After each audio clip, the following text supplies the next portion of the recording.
Vamos a explicar lo referente a leyes de los exponentes y propiedades de los exponentes. Bueno, aquí sufrimos una situación, vamos a corregirla para que esté bien escrito, de los exponentes. Entonces, la importancia que tienen las leyes de los exponentes y las propiedades de los exponentes es que las vamos a utilizar en los términos. Acordémonos que el álgebra van a ser operaciones con términos, y un término es la multiplicación de por lo menos dos de los siguientes elementos. Primero vamos a tener el signo, luego el coeficiente, luego la variable con exponente, la función exponencial, función logarítmica, función trigonométrica y arcofunción. Las leyes de los exponentes se van a estar usando precisamente desde el coeficiente hacia adelante y de manera individual en cada una. O sea, con los coeficientes que van a ser números, se utilizan leyes de los exponentes. Con variables que son letras, también se leen leyes de los exponentes. Con funciones exponenciales que son bases elevadas a un exponente, también se utilizan funciones exponenciales, igual con funciones logarítmicas, función trigonométrica y arcofunción. Precisamente en este curso de geometría y trigonometría se van a estar viendo lo que es la función exponencial, la logarítmica, la trigonométrica y la arcofunción. Por eso es importante entender que las leyes de los exponentes, me equivoqué, las leyes de los exponentes sirven para realizar operaciones. Entonces, si yo quiero hacer un producto de dos potencias, el resultado va a ser otra potencia que tiene la misma base y se suman los exponentes. Si yo quiero realizar la división de dos potencias, el resultado es otra potencia donde se restan los exponentes. Si yo quiero elevar una potencia a un exponente, el resultado es la misma base donde se multiplican los exponentes. Y si yo quiero calcular la raíz enésima de una potencia, el resultado es la misma base y de exponente va a tener la división del exponente entre el índice de la raíz. Y como vamos a estar utilizando las leyes de los exponentes en todos los elementos que mencioné, por eso es importante tener claro cómo se utilizan las leyes de los exponentes. Acordémonos que en una potencia esta se llama base, esta se llama exponente y el resultado se llama potencia, pero también esto se llama potencia. Entonces puede ser potencia el resultado o puede ser potencia también la base del exponente. Y tenemos también las propiedades de los exponentes. Las propiedades de los exponentes solamente van a servir para escribir de otra manera. Por lo tanto, si yo tengo un exponente negativo, puedo escribir el recíproco con exponente positivo. Recordemos que el recíproco es intercambiar numerador con denominador. Entonces este numerador se escribe en el denominador, este denominador se escribe en el numerador y lo único que ocurre es que en lugar de ser signo negativo, ahora va a ser positivo. Y lo mismo ocurre cuando yo tengo un 1 entre a la menos 1, aplicamos el recíproco, que es intercambiar numerador con denominador, y en lugar de tener un signo negativo, se escribe un signo positivo. Entonces, una propiedad solamente va a servir para escribir de otra manera. Y existe otra propiedad donde menciona que si yo tengo dos potencias con el mismo exponente, se multiplican las bases y se deja el mismo exponente. Si yo tengo una división de dos potencias que tienen diferente base y el mismo exponente, se dividen las bases y se deja el exponente. Y lo mismo utiliza para las raíces. Aquí en las multiplicaciones de potencias es lo mismo para las multiplicaciones de raíces. Si los radicandos son diferentes pero los índices de la raíz son iguales, se multiplican los radicandos y se deja el índice de la raíz. Y también en la división de dos raíces, si los radicandos son diferentes pero los índices son iguales, se hace la división de los radicandos y se deja el mismo índice de la raíz. Esto básicamente me va a servir también para cubrir los estándares, para escribir resultados. Los estándares ahorita se los voy a agregar. Y los estándares son los siguientes. Cuando yo voy a escribir un resultado, todas las operaciones deben estar realizadas. Esas operaciones obviamente obedecen a jerarquía de operaciones, a ley de la suma, ley de la resta, suma de números racionales, etc. También no debe de haber exponentes negativos. Como no debe de haber exponentes negativos, entonces para eso me va a servir la propiedad de los exponentes, porque con esta propiedad voy a hacer que los exponentes no sean negativos. Entonces, en lugar de tener un exponente negativo, escribo el recíproco con exponente positivo. Para eso me sirven las propiedades. También no debe de haber exponentes que sean fracciones impropias. Eso vamos a utilizar precisamente leyes de los exponentes para hacer esas expresiones. En su momento se los voy a explicar. Y no debe de haber raíces en el denominador. Acordémonos que un exponente racional es una raíz. Entonces, si nosotros vemos un exponente racional en el denominador, implica que hay una raíz. Y obviamente deben estar factorizados. Acuérdense que hay 7 métodos de factorización y por eso es importante irlos repasando. Bueno, estos estándares son para todos los resultados. Llámese álgebra, geometría y trigonometría, cálculo diferencial, geometría analítica, cálculo integral y toda la superior. Y poco a poco iremos manejando esto. Bueno, entonces vamos a hacer un ejercicio donde precisamente apliquemos lo que estamos diciendo. Entonces supongamos que tenemos un número 2, por ejemplo, elevado al cubo, por un número 2 elevado a la cuarta, por un número 2 elevado a la quinta, entre un número 2 elevado a la 17, por ejemplo, y de aquí le voy a obtener una raíz quinta y además esto lo voy a elevar a la cuarta. Bueno, entonces aquí estoy trabajando con aritmética porque son números, pero puedo cambiar y en lugar de números escribir letras. De todas maneras, las leyes de los exponentes y las propiedades de los exponentes se siguen aplicando. Entonces, vamos a aplicar la primera ley. La primera ley menciona que si yo tengo potencias con la misma base y diferente exponente, lo que voy a hacer es escribir la misma base y voy a sumar los exponentes. Voy a agregar aquí otro número para que sea un poquito más interesante. Y aquí un 2 solito. Entonces, cuando hacemos, o más bien cuando aplicamos la primera ley de los exponentes,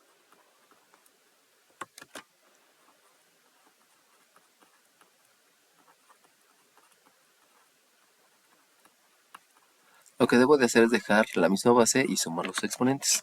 Por lo tanto, eso me va a dar como resultado un 2 elevado a la 12, porque sumo el 5, el 4 y el 3, dividido entre un 2 elevado a este exponente más este exponente. Sabemos que aquí hay un exponente 1 que está indicando cuántas veces se va a tomar la base como factor.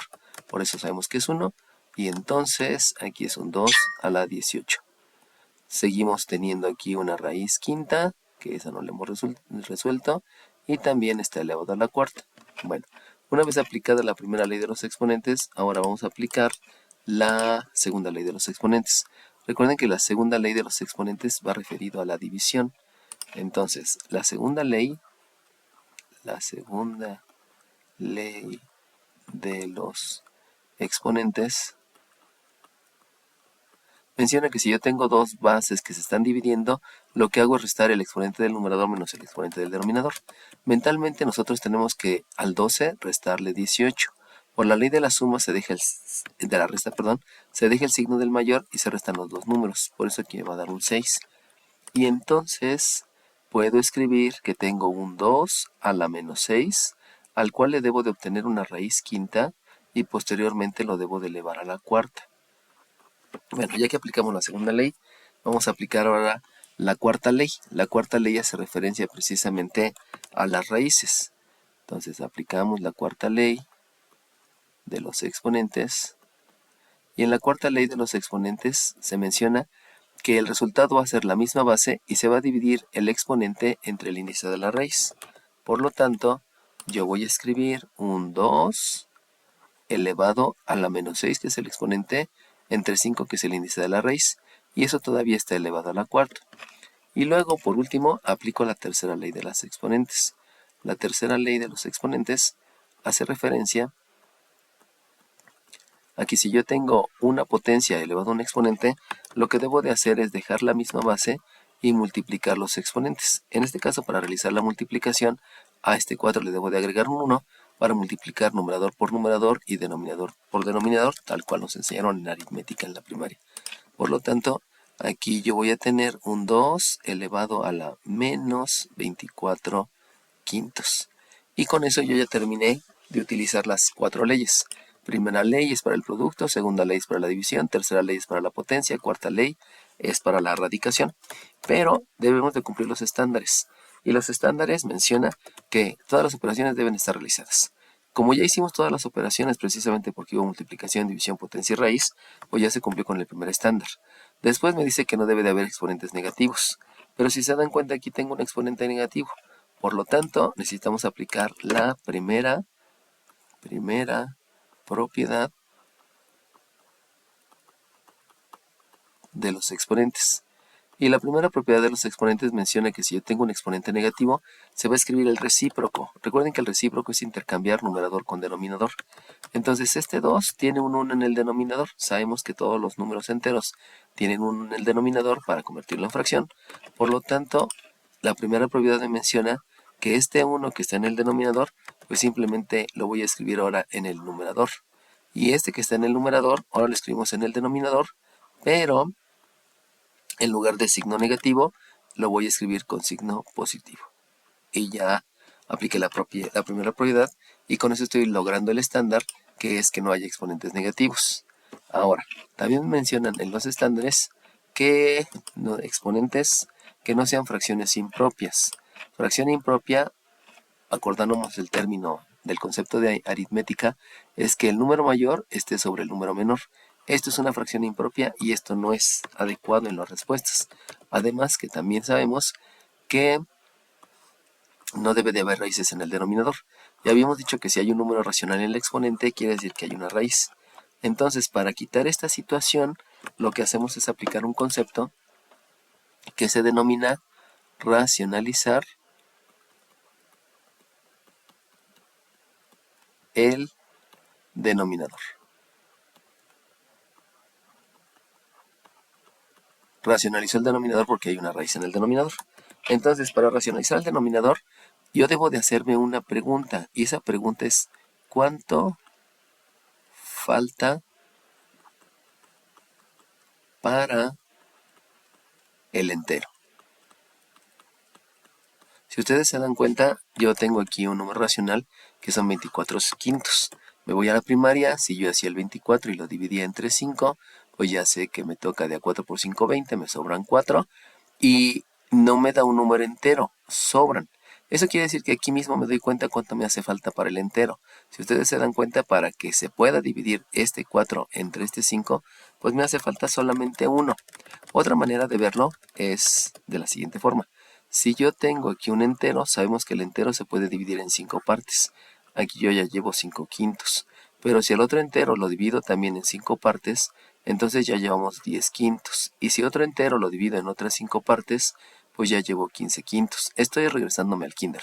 Si tengo otro entero y lo divido en 5 partes, pues ya tengo 20 quintos. Y si tengo otro entero y lo divido en otras 5 partes, tengo 25 quintos. Pero yo tengo 24 quintos y lo que yo quiero es tener 5 enteros que son 25 quintos. Por eso, si aquí van 5, 10, 15, 20, tendría aquí el 21, el 22, el 23 y el 24. Por lo tanto, solamente me hace falta un quinto. Ese quinto, precisamente, es el que yo voy a considerar para contestar la pregunta de cuánto me falta para el entero. Entonces, ya sea que lo hagan por una división que es de primaria o que lo hagan por intuición, por algo que vimos desde el kinder, pues nosotros de todas maneras sabemos que lo que me hace falta al 24 quintos para que se haga entero es un quinto. Entonces, aplicamos el multiplicar por 1. Multiplicar por 1 quiere decir que el mismo número que va a estar aquí debe de estar en el denominador. Por lo cual, tomamos la misma base, que es un 2, y en lugar de 24 quintos, consideramos eso que me hace falta para completar el entero. Fíjense bien cómo el racionalizar el denominador es un concepto robusto. El concepto robusto es, si tú ya te diste cuenta que hay una raíz en el denominador, debes de multiplicar por 1. Primer concepto básico. ¿Cuál es el concepto básico? Que hay que dividir el mismo número entre el mismo número para que te dé la unidad. Ahora, si tú multiplicas por 1, pues de todas maneras sigue siendo el mismo número. 23 por 1 sigue siendo 23. Solamente que lo estoy expresando de diferente manera. Ahí van dos conceptos básicos. Y el tercer concepto básico es que en el denominador tú vas a aplicar leyes de los exponentes. Y la primera ley de los exponentes menciona que si tienes las bases iguales, vas a sumar los exponentes. Por lo tanto, si tú sumas los exponentes, te va a dar como resultado en el denominador un 2 elevado a la 25 quintos. Pero como tú sabes dividir, sabes que 25 entre 5, pues te da 5. Ese es otro concepto básico. Primer concepto básico, multiplicar por 1. Segundo concepto básico, ¿cuánto te falta para el entero? Tercer concepto básico, aplicas leyes de los exponentes. Cuarto concepto básico, haces la división. Entonces, racionalizar el denominador conlleva varios conceptos básicos, por eso se llama concepto robusto. Y por último, este número yo no lo puedo dejar como una fracción, lo debo de expresar utilizando la cuarta ley de los exponentes.